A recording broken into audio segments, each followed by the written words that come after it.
when Harry was inventing these gongs, and he would lick his thumb and do a frictional sound. Well, I don't do that. But he invented a tool that's almost like a simulated thumb, chamois, like soft leather, that he taped to a stem. And we're going to try, we're just moistening a little bit here. And most of you are women. We're going to do a woman's voice first, all right?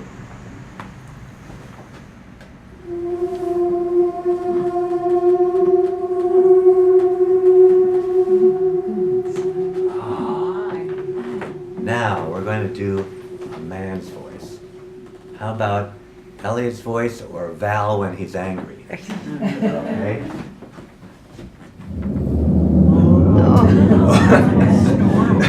So how do we get different tones out of the same gong? Pressure? Pressure? Well, I'm not under pressure. No, but I mean how hard you're... No, it's not really the pressure, but angle. Angle. Seemed like I'm you going to tilted give it more. all of you partial credit, but we got to get to the right answer. Okay. What is the real difference, woman's voice to man's voice? What's the real difference? What is it? Testosterone. Okay, pitch.